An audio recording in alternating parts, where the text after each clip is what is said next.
What if I told you that the international legal system died last week and nobody noticed?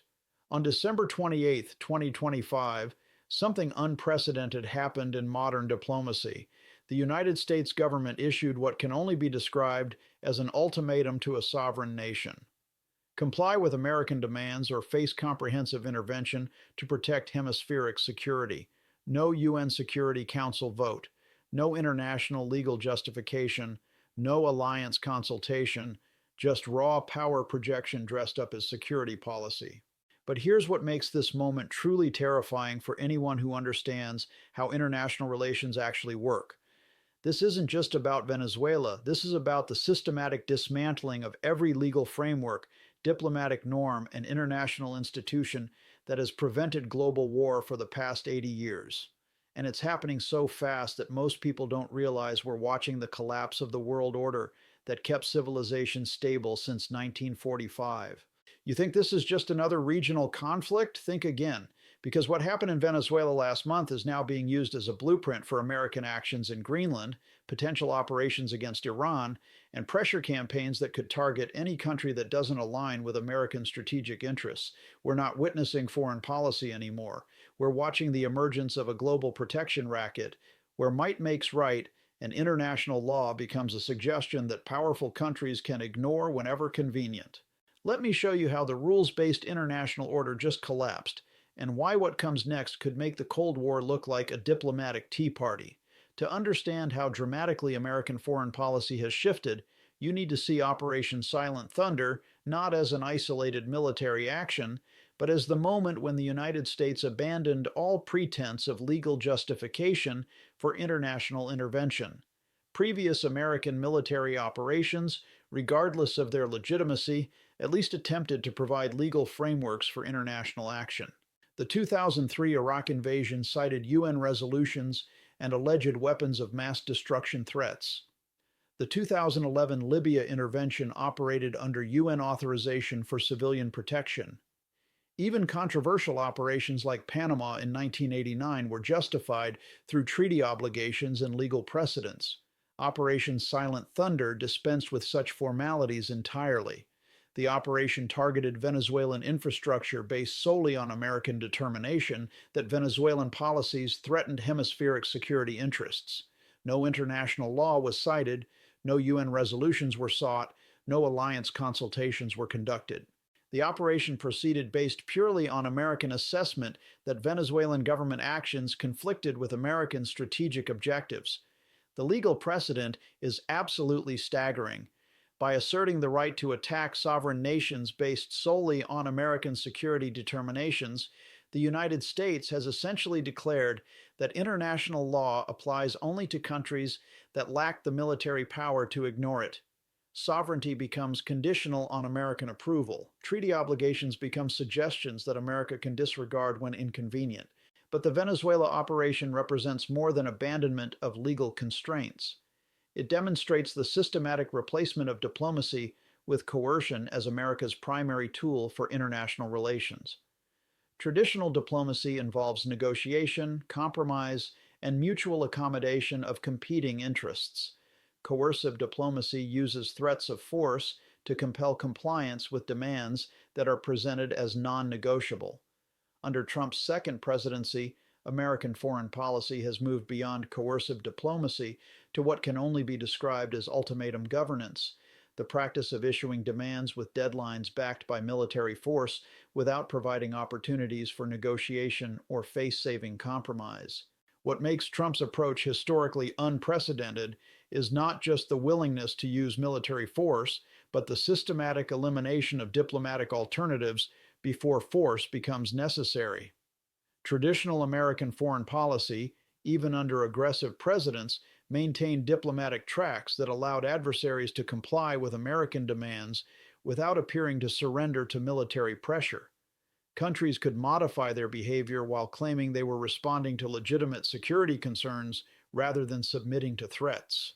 Trump's ultimatum approach eliminates such diplomatic flexibility completely.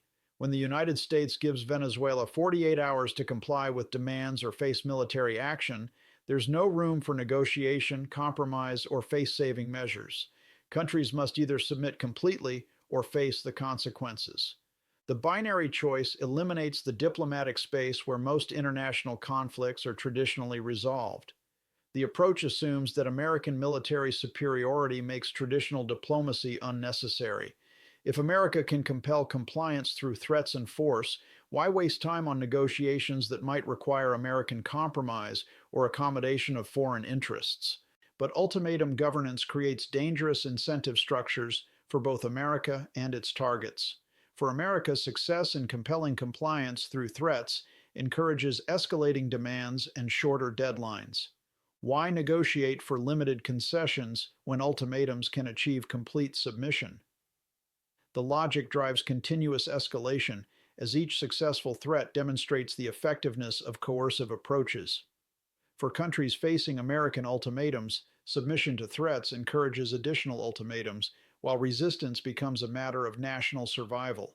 Once a country accepts that it must comply with American demands or face military action, every future American demand becomes an existential test of sovereignty. The dynamic eliminates the middle ground where most international relationships operate, forcing countries into binary choices between submission and resistance that make conflict more likely and more severe. Now watch what happens next. The most dangerous aspect of America's shift to ultimatum governance is how it's forcing other major powers to develop countermeasures that could trigger direct confrontation between nuclear-armed states. Russia and China watched the Venezuela operation not as an isolated regional conflict, but as a preview of American methods that could be applied against their own interests worldwide. If America can attack sovereign nations based solely on security determinations, then American security determinations could justify attacks on Russian and Chinese allies, partners, or even territories. The response has been systematic preparation for scenarios that seemed unthinkable just 5 years ago. Russia has accelerated development of military capabilities specifically designed to impose costs on American power projection. Hypersonic missiles that can sink American aircraft carriers, electronic warfare systems that can blind American satellites, cyber capabilities that can shut down American critical infrastructure, nuclear weapons designed for battlefield use rather than strategic deterrence. More importantly, Russia has begun implementing its own version of ultimatum governance in regions where Russian interests conflict with American policies. Russian demands for Ukrainian neutrality delivered with deadlines and backed by military force positioned for immediate action mirror the structure of American ultimatums while testing whether America will apply the same coercive methods when other countries use them. China's response has been even more systematic. Chinese military modernization has prioritized capabilities that would make American military intervention in Chinese spheres of influence prohibitively costly. Anti-ship missiles that could destroy American naval forces in the South China Sea, air defense systems that could eliminate American air superiority near Chinese territory, economic weapons that could collapse American allies' economies without conventional military action. But China's most significant response involves building alternative international institutions that operate according to different rules than American-dominated systems. Chinese development banks that provide infrastructure financing without governance requirements, Chinese trade agreements that bypass American financial oversight, Chinese security partnerships that offer protection from American pressure without requiring alignment with American policies. The Chinese alternative system doesn't directly challenge American dominance. It offers countries options for pursuing their interests without American approval, reducing the effectiveness of American coercive diplomacy by providing alternatives to submission. Now here's where it gets truly dangerous. The breakdown of international legal constraints on American behavior is triggering similar abandonment of legal constraints by other powers, creating a cascade effect that's destabilizing regions worldwide. If America can attack Venezuela based on security determinations, then Russia can attack Ukrainian territories based on security determinations.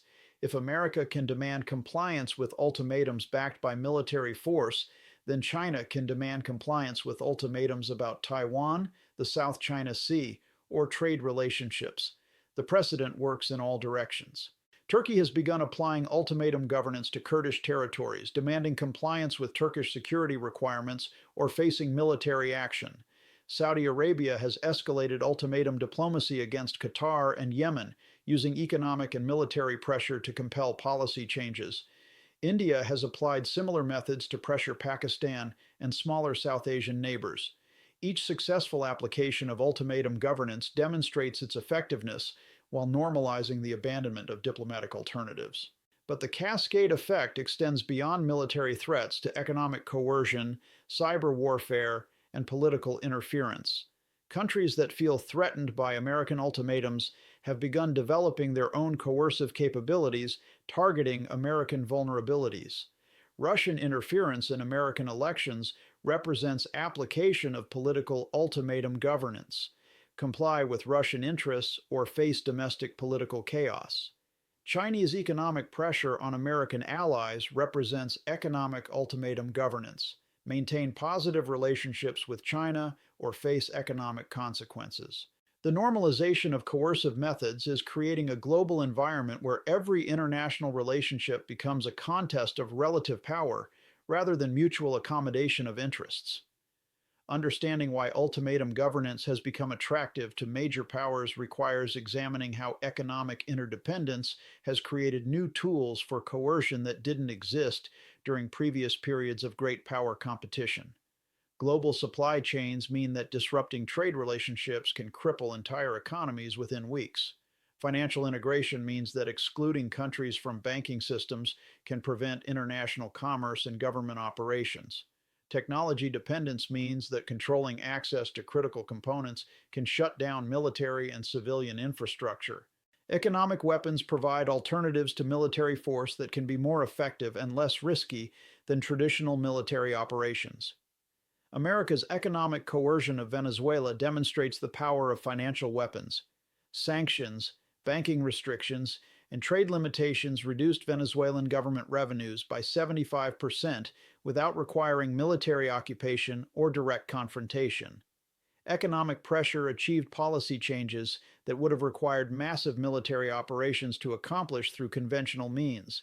But economic weapons work both ways. China's control of rare earth mineral supplies provides leverage over American technology industries that could cripple American military production and civilian manufacturing. Russian energy exports provide leverage over European economies that could trigger recession and political instability. Middle Eastern oil supplies provide leverage over global energy markets that could collapse developed economies within months. The mutual economic vulnerabilities create incentives for preemptive action rather than extended competition. If countries believe that economic warfare is inevitable, there are advantages to striking first before opponents can organize defenses or alternative supply chains. Economic ultimatums become more attractive than diplomatic negotiations that might allow opponents time to reduce economic vulnerabilities. The logic drives escalating economic threats that mirror the dynamics of military arms races, creating momentum toward economic confrontation that becomes difficult to reverse through diplomatic means. Now watch the technology dimension because this is where things get truly frightening. Technological capabilities are fundamentally altering the effectiveness and risks of ultimatum governance by providing new tools for coercion while creating new vulnerabilities that must be defended. Cyber warfare capabilities allow countries to attack critical infrastructure without crossing traditional military red lines. American cyber attacks on Venezuelan energy systems achieved military objectives without triggering the international responses that conventional bombing would have provoked. Similarly, electronic warfare capabilities allow disruption of communication and navigation systems that can paralyze military and civilian operations without causing direct casualties or property destruction that would justify international intervention. But technology also creates vulnerabilities that make countries more susceptible to coercive pressure. Dependence on satellite systems for communication, navigation, and financial transactions creates single points of failure that can be targeted by adversaries with appropriate capabilities. Internet connectivity that enables global commerce also enables cyber attacks that can shut down banking systems, power grids, and transportation networks. Most critically, the integration of civilian and military systems means that attacks on civilian infrastructure can achieve military objectives while maintaining plausible deniability about targeting civilian populations. The technological dimension encourages ultimatum governance by providing effective tools for coercion while reducing the visible costs that might generate international opposition to coercive methods. Countries can achieve compliance through technological pressure without appearing to use the kind of overwhelming force that historically triggered international intervention to protect smaller nations from great power pressure. Now, here's the impossible position America's allies find themselves in. The shift to ultimatum governance is creating impossible choices for America's allies that could reshape global alliance relationships and create new opportunities for American adversaries. Traditional alliance relationships assumed that America would consult with allies before taking military action and would consider allied interests when formulating policies that affect allied security and economic relationships. Ultimatum governance eliminates such consultation and accommodation. When America issues ultimatums to countries like Venezuela, Iran, or potentially Greenland, allies must choose between supporting American policies they may disagree with or risk American displeasure that could result in withdrawal of security guarantees or economic cooperation. European allies facing this dilemma over Greenland must decide whether to support American pressure on Denmark or risk American retaliation that could threaten European security during a period of Russian military pressure. Asian allies facing similar pressures over potential American action against China must choose between American alliance relationships and economic relationships with China that are essential to their prosperity. The binary choices eliminate the diplomatic flexibility that traditionally allowed allies to maintain positive relationships with America while pursuing independent policies in areas where American and allied interests diverged. But alliance dilemmas create opportunities for American adversaries to offer alternative security and economic relationships that don't require submission to ultimatum governance.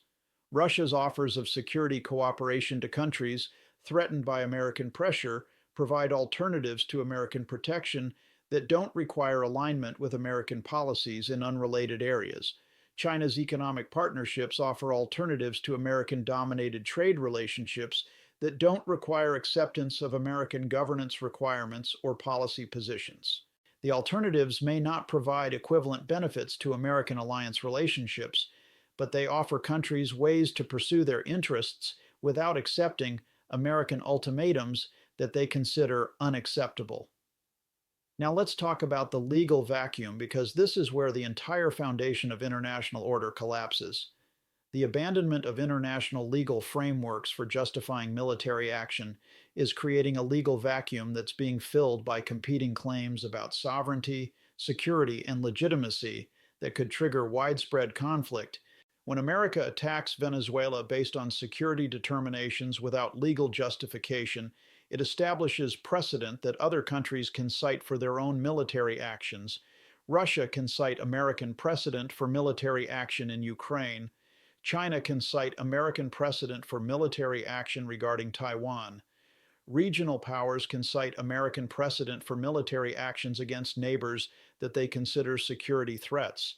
The precedent undermines the legal foundations that have constrained military action since World War II. But the legal vacuum also eliminates the institutional mechanisms that traditionally provided alternatives to military solutions for international disputes. International courts, UN mediation processes, and treaty-based dispute resolution mechanisms depend on acceptance by major powers that legal frameworks provide legitimate alternatives to military action. When major powers abandon legal constraints for security reasons, the institutional alternatives lose credibility and effectiveness. Countries facing ultimatums have no legal recourse that provides protection from military action. International institutions lack the authority and capability to constrain powerful countries that choose to ignore legal obligations. The institutional weakness creates incentives for military responses to ultimatums rather than legal or diplomatic alternatives that have historically provided ways to resolve conflicts without warfare. Countries that cannot rely on legal protection must develop military capabilities sufficient to deter or resist ultimatums, driving arms races and military escalation that increase the probability of conflicts that legal institutions previously helped prevent. Now, here's the most dangerous part. The most dangerous aspect of ultimatum governance is how it creates momentum toward escalation that becomes difficult to control once conflicts begin. Ultimatums work only when targets believe that resistance will result in military action that they cannot survive or accept. The credibility of ultimatums depends on demonstrating willingness to follow through on threats when targets refuse compliance. But successful use of ultimatums requires escalating demands and shorter deadlines to maintain effectiveness. If Venezuela complies with American ultimatums, America gains confidence that ultimatums work and applies them to other countries with expanded demands. If Venezuela resists and suffers military consequences, other countries gain motivation to develop capabilities that could deter or defeat American military action. Both outcomes encourage escalation rather than stability. Success encourages America to apply ultimatum governance more broadly and aggressively. Failure encourages adversaries to develop countermeasures that could trigger larger conflicts when America attempts to maintain credibility through military action. The dynamic creates what strategists call the escalation trap, the point where backing down appears more dangerous than escalating forward, even when escalation increases risks beyond anyone's ability to control.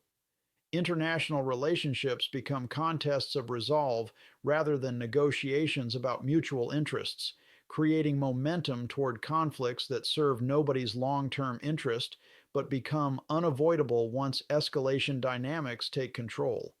The replacement of legal frameworks with ultimatum governance raises fundamental questions about how international relationships will operate in a world where might makes right and diplomatic alternatives have been systematically eliminated. Without legal constraints on military action, international relations return to 19th century patterns where powerful countries carve up the world into spheres of influence maintained through military pressure and economic coercion. Countries too weak to resist ultimatums become client states dependent on the protection and approval of regional hegemons. Countries strong enough to resist ultimatums become adversaries that must be contained or defeated through military and economic pressure. The system eliminates the middle ground where most countries have operated since 1945. Sovereign nations capable of pursuing independent policies while maintaining positive relationships with major powers through diplomatic engagement and legal agreements. But sphere of influence politics also creates instability when spheres overlap or when rising powers challenge existing arrangements.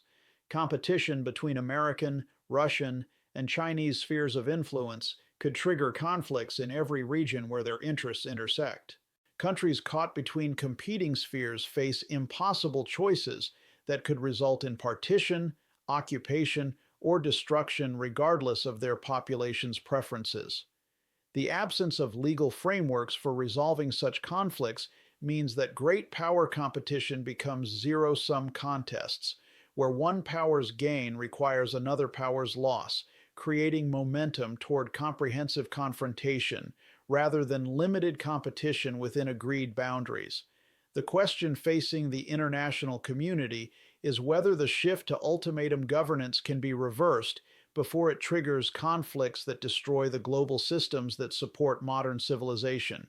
Returning to legal frameworks would require major powers to accept constraints on their behavior that ultimatum governance has taught them to view as unnecessary limitations on their capability to secure their interests.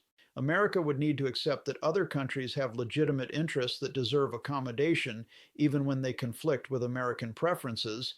Russia and China would need to accept that their security concerns don't justify military pressure against neighbors and competitors.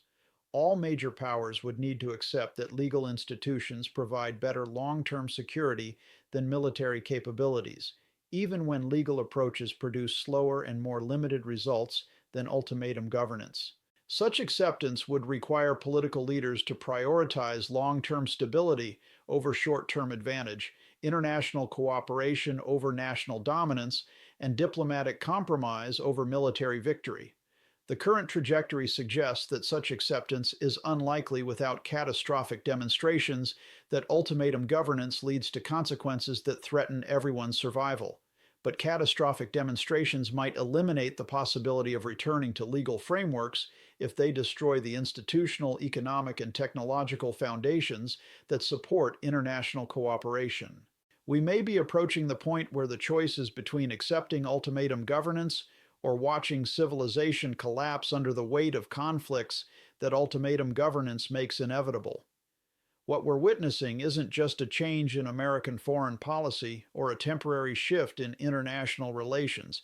It's the emergence of a new global system based on principles that guarantee instability, conflict, and eventual catastrophic confrontation between nuclear-armed powers. Ultimatum governance works only when one power possesses overwhelming superiority that makes resistance impossible. As other powers develop countermeasures and alternative capabilities, ultimatums become provocations that trigger exactly the conflicts they were designed to prevent. The Venezuela operation succeeded because Venezuela lacked the capability to resist American military pressure or the alliance relationships that could provide protection from American ultimatums. But applying the same methods to countries with nuclear weapons, major military capabilities, or alliance relationships with other nuclear powers creates risks that could escalate beyond anyone's ability to control. The breakdown of global norms isn't just making the world more dangerous, it's making the world unmanageable for any country, including the United States, because it eliminates the predictability and restraint that allow international relationships to remain stable over time. We're watching the construction of a global system that guarantees its own destruction. The only question is whether anyone recognizes the danger before the system completes the process of destroying itself.